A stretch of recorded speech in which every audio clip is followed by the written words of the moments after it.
Good evening นะครับ everyone. Thanks for being with me นะครับ this late afternoon นะครับ I hope all of you are still okay นะครับ for the evening class. All right. So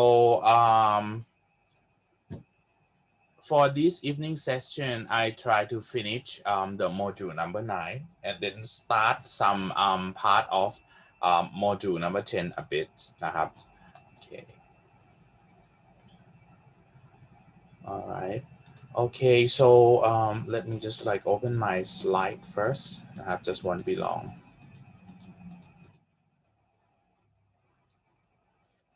Alex said that I'm surprisingly awake. Wow, that's good, tab. Okay. I just like had a short nap for let's say 20 minutes before I just like just start having this evening session because I just like finished my the meeting around like almost 4 p.m. and then I just like have some time to just like prepare some work before I come to this evening class. I have everyone. All right. Okay. So this afternoon I had a meeting with like all อาจารย์ including อาจารย์ปิติอาจารย์อาจารย์เต้ยอาจารย์คณัฐนะครับ and อาจารย์บุญญนิต Wow, that's great. We haven't met each other in a meeting for a long time. Okay. Right. Okay, so in the this afternoon we talk about the security levels, the security already. Okay, let me just have a short recap a bit for the security that we have to talk about นะครับ So when we talk about the information system that we implement in the organization, apart from the content itself, the usability itself, we have to be aware of the system security as well, because it's possible that in some of the implementation we just like think about the contents นะครับ and the ease of like using from the user's point of view only นะครับ but I mean also the security นะครับ you have to concern a lot because sometimes we never know the attack might be what to say caused by like the disgruntled employee or hackers นะครับ who you don't know where they are, so that's why you have to be careful about the system นะครับ because they may just like want to destroy our information system นะครับ to destroy our data, steal the data นะครับ to or sometimes it just like do it for fun นะครับ or other reasons นะครับ we never know. So when we have to consider for the security, you have to consider for 6 levels of the security together นะครับ physical, network, application, file, procedural, and user security นะครับ so the first one that is like the first thing that you have to consider is the physical security นะครับ you have to concern the physical environment. How do people just access to your data center or the server room นะครับ physical access to computer represents an entry point into the system and must be controlled and protected. If you remember, once I told you that whenever we need to have our own server นะครับ nowadays some companies would like to have their own servers. One thing that you have to know is that, okay, this is just like from my experience, some of my friends company, when they set up the servers in their offices, they don't separate it as another separated room, but the things that they do is that they just put the server rack in the office straight away, because they would like to save the space, as they just like rent the space in the mid of the city. The price for renting the office space is very expensive, so that's why they may think that, okay, for the server room นะครับ or for the servers, they would like to put it in the office straight away. No one might want to get the data in there or physically access, because everybody can just like have a look นะครับ because it's just like next to our office table, something like that, office desk. So, but actually you have to be carefulนะครับ because I mean like let's say during weekends or during after office hours, sometimes some companies have you just like hire some cleaning company to do the cleaning service. At that time, it might be possible that someone might like access physically to that office, and actually you never know whether they will attack your servers or not. So for the physical security, you may just have to use the biometric devices in order to protect.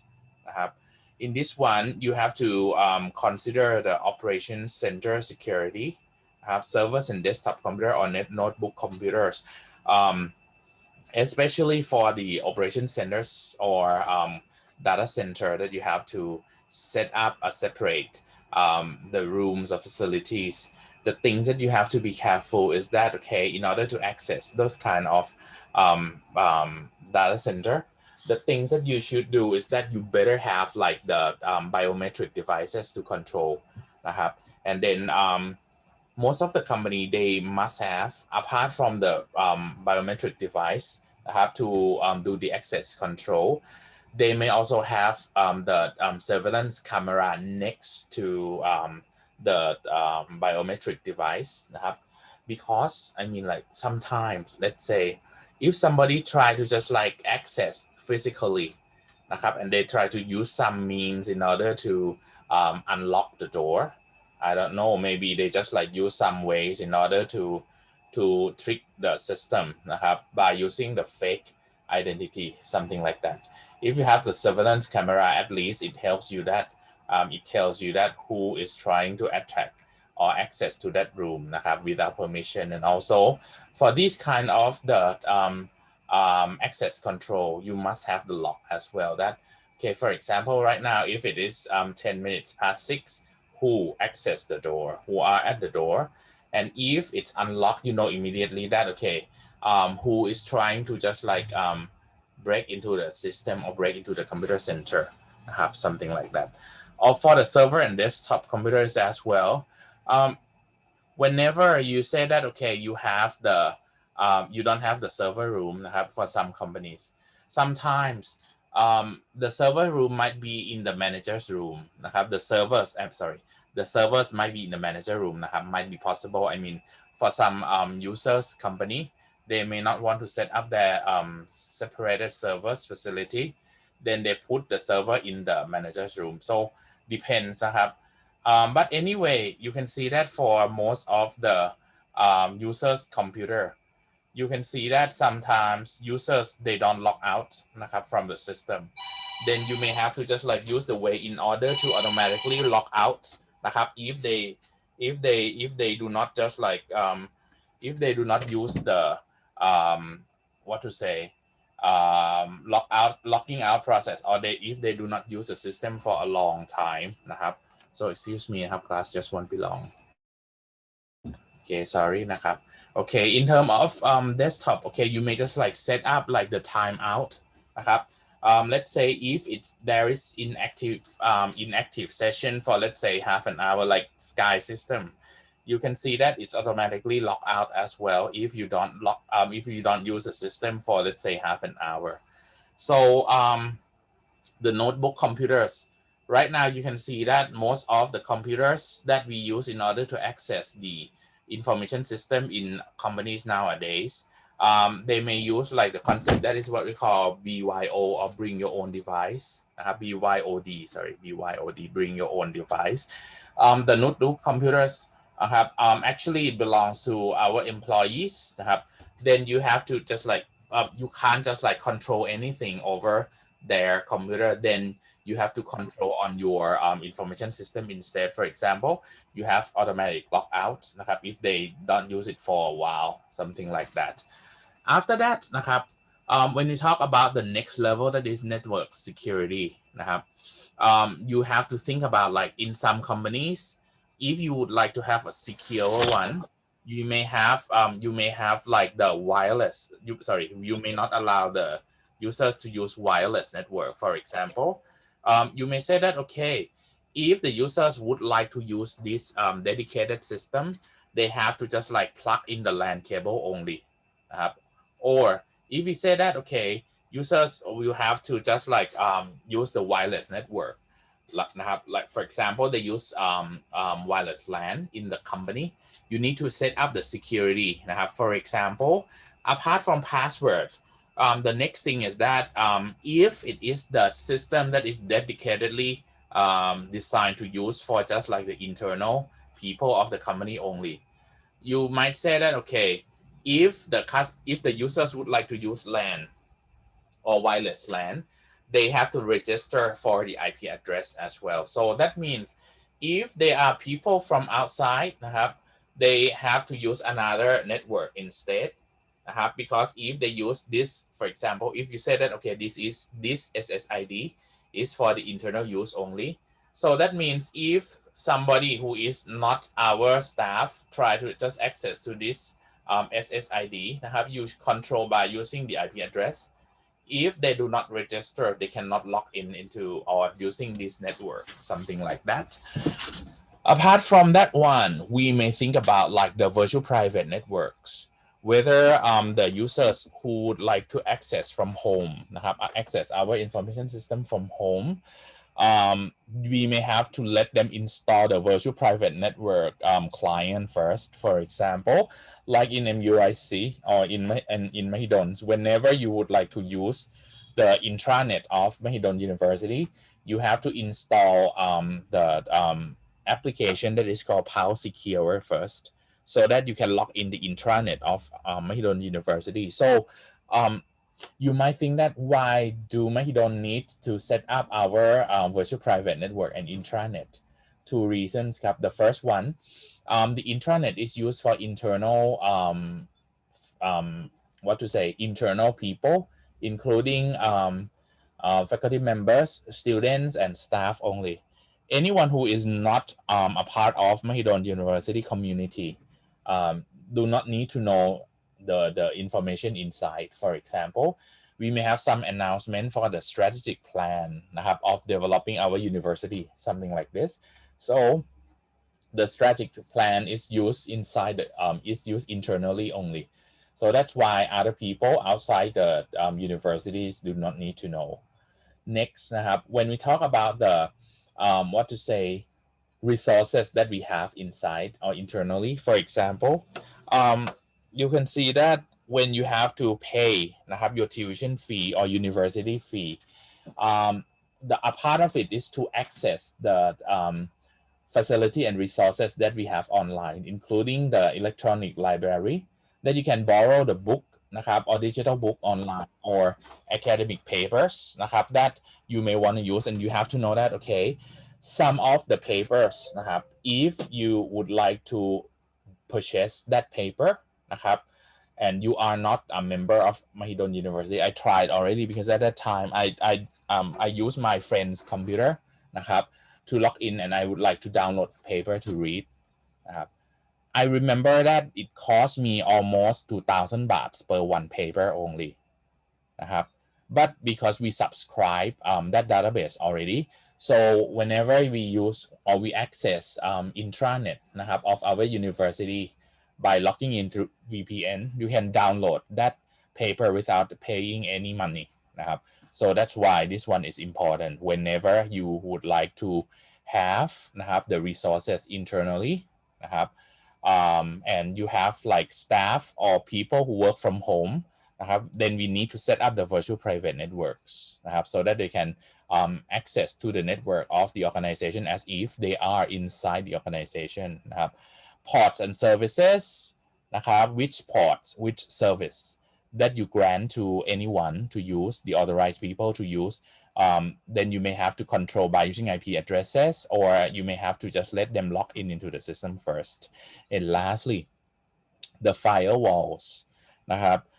We should set up the firewall hardware inside our organization as well, because I mean, like, for the firewall on each computer, you will never know whether your users will enable the firewall on their Windows or on their Mac or not. But I mean, like, for the organization's network, you need to set up the firewall, because actually it's not expensive นะครับ for the firewall hardware it might cost you at most like 10,000 baht นะครับ then you should just like buy that firewall hardware so that you can control the intrude not to allow intruder to access to our network without permission. So after we talk about the network security, the next level is the application security. For the application security, you have to consider for the services นะครับ what kind of services will be provided to whom นะครับ then you must have the authorization นะครับ so that each person can access your applications นะครับ in different manners.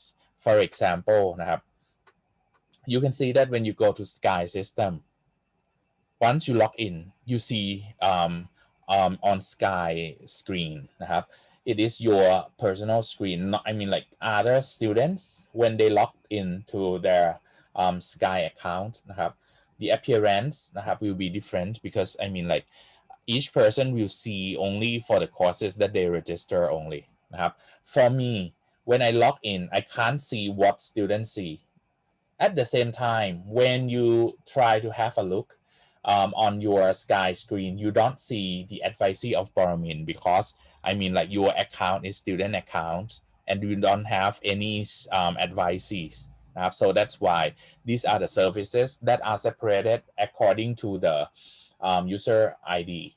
Because you can see that when we access to Sky, we use the same login page. For example, you may access by using a website like sky.muic.io. When I want to access to Sky, I use the same website sky.muic.io as well. But we see different information inside. Next is the hardening. Make the applications to be used like by different people according to what we set up.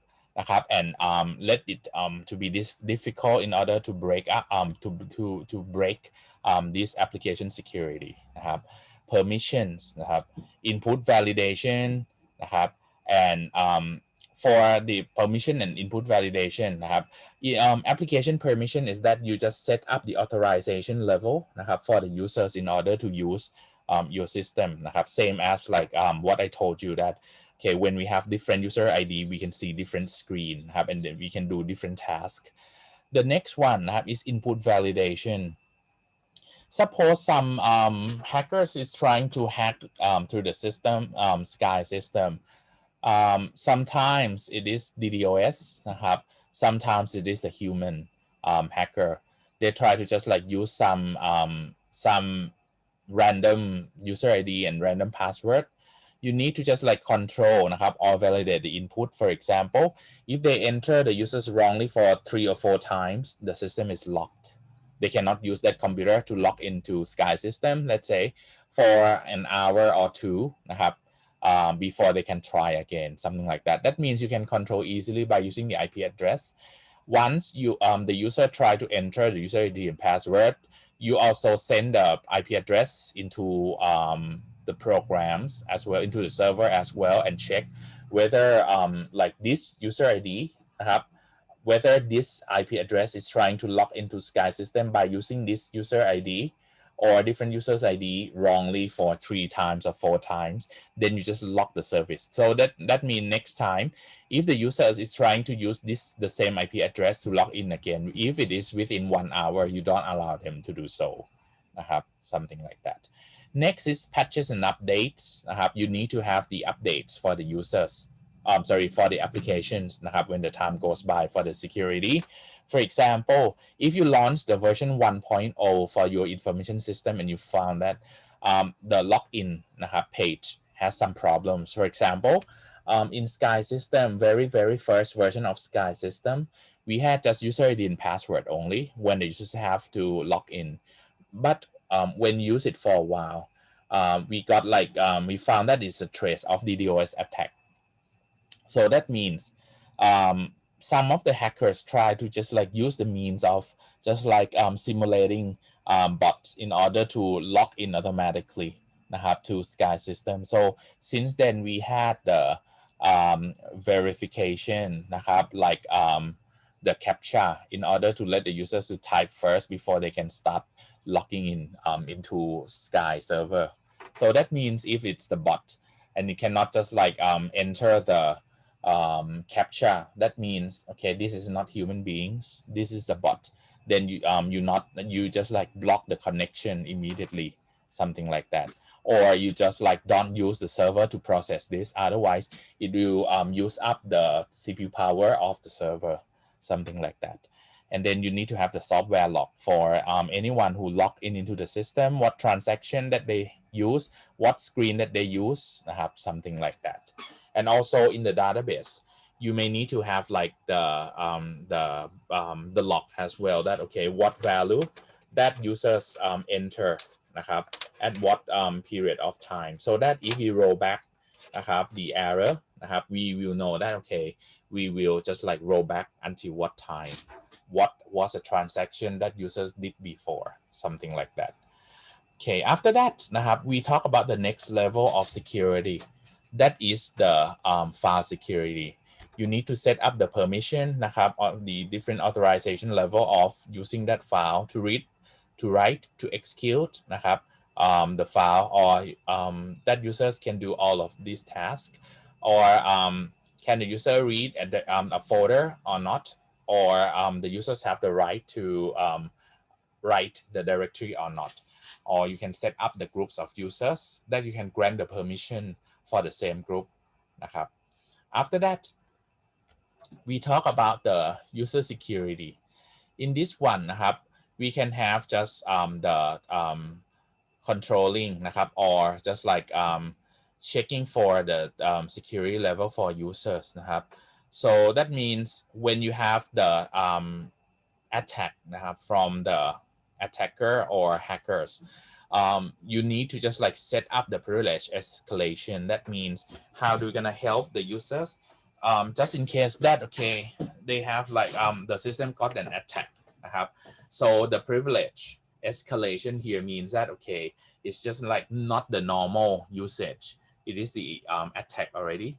Then how do we gonna just like help our system not to be attacked? Because I mean at that time the privilege of the users have to just like be checked immediately what's going on, who is trying to attack. And then the system may have to just like manually stop that operation, or just like you may just like have some bots in order to check and scan through for the attacking of the system. And then you need to have the identity management. How do you gonna just like let the users to to present their identity? For example, some of the system we just like have the, apart from the what to say user ID and password, you may have like some other identity. For example, you may just like have the security token that the users have to enter the number at the same time when they just enter user ID and password, so that we are sure that the users are with the that security token. But right now you can see that we have the other methods in order to protect the system as well for the identity of the users. We may use like two-factor authentication. Sometimes we may need the OTP or one-time password, so that when the users would like to log in, we have to request for the password first. We have to request for the one-time password. Apart from just like the regular user ID and password that users have to enter. So that means if that user is the real users, they need to have like the proof of their identity. So that means if they have like the smartphone with them, we send the one-time password over the smartphone. Then the users have to also enter the one-time password in the OTP box as well, so that users can just enter our access to the system. But in this one, you also need to be careful about the social engineering as well, especially for the phishing website, that sometimes the users who they don't know, they might receive the message or email that, okay, asking or claiming that this is the message from the system, your account is hacked. Please enter your current user ID and password so that we can just like unlock or protect your users, something like that. That might be a way of social engineering. Okay, this is the security tokens that I talk about in the past. Right now, actually, in for the bank, some of them are still using this security token. This is the security key. In this one, for the security key, some of the banks once you just like open an account with them. For example, if it is a corporate account, or if it is the account that has like a very high value in the account, they may give you this kind of security token or security key. The things that security tokens have for these two tokens, they have for these two tokens, they have the screen on the security tokens. The things that you have to do is that once you log in apart from user ID and password, you have to enter the number that appears on the screen of this device. After that that means, okay, it just like refresh every minute. That means you have to just log in within just like 1 minute. Otherwise, the number that you see on the screen is changed. When it's changed, it will count as one that you log in wrongly. Normally, most of the system they set up around 3 times. If you still enter the wrong number, for example, once you enter user ID password and this token ID, token password already, and then just like turn to talk with your colleagues, then just click login while the number is changed already. It's 1 time already.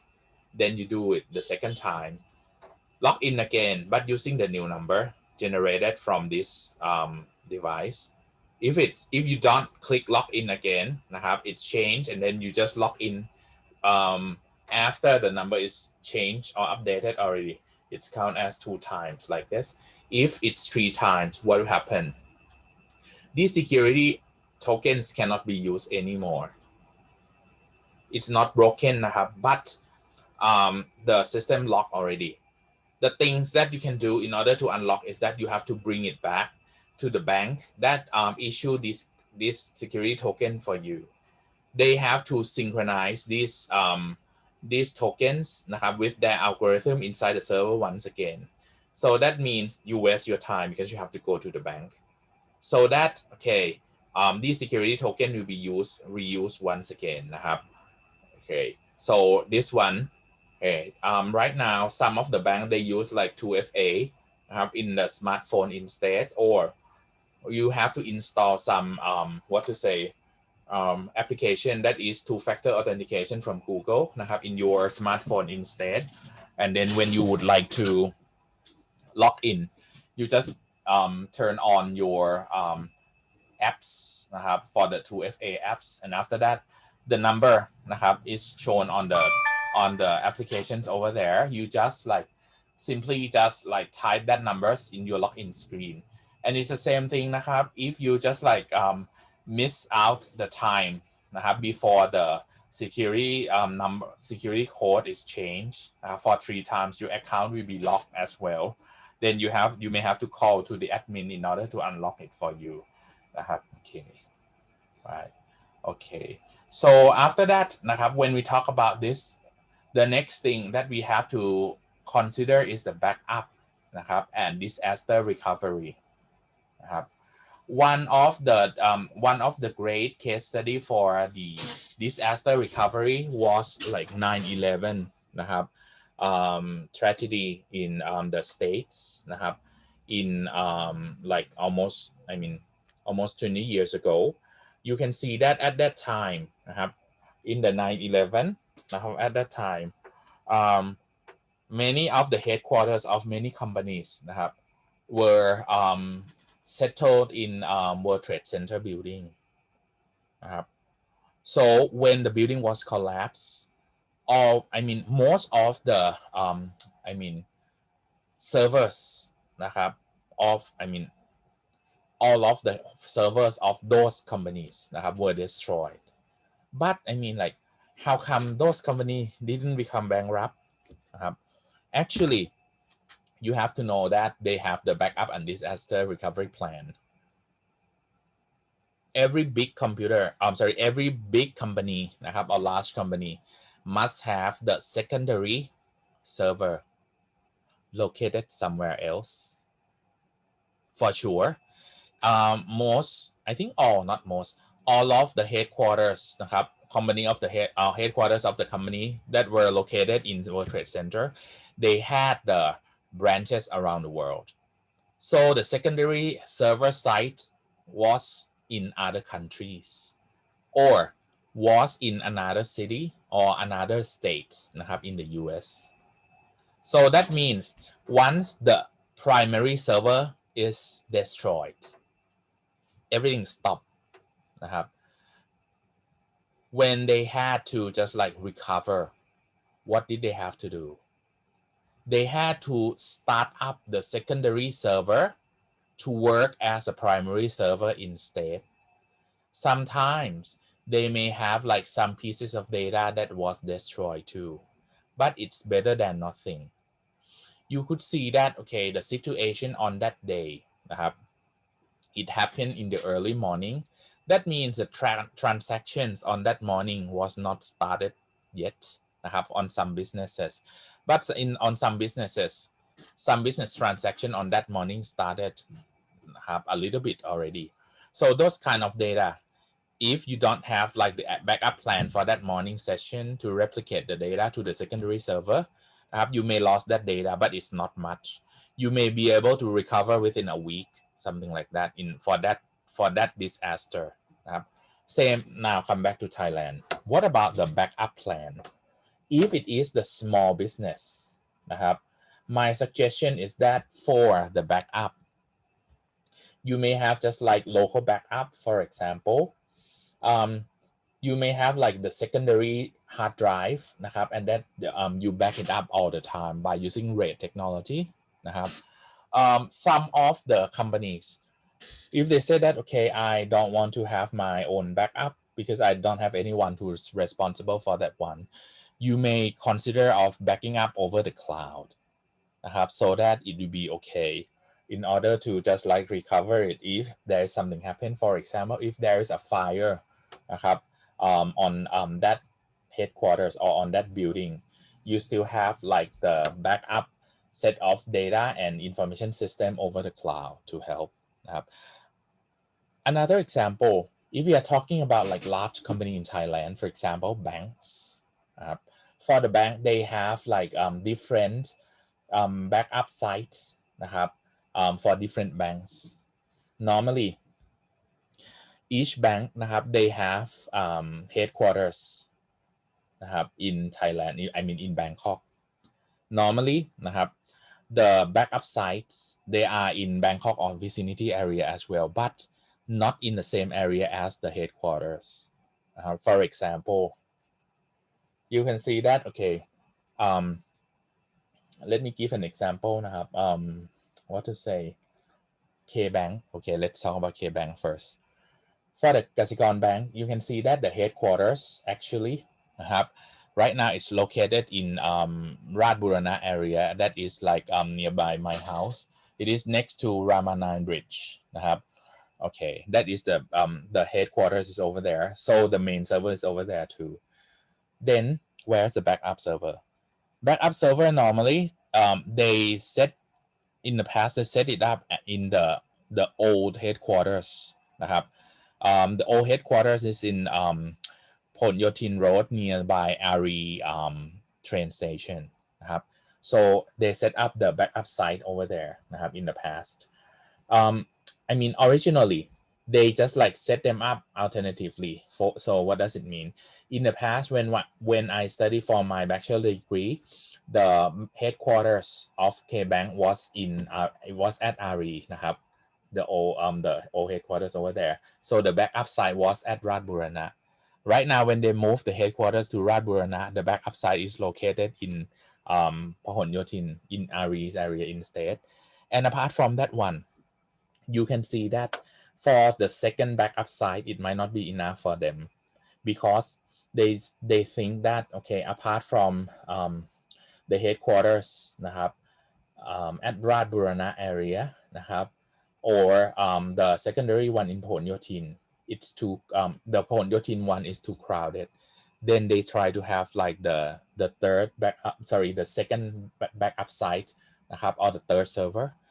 It's located in what to say, where is about เมืองทอง นะครับ where right now they have like the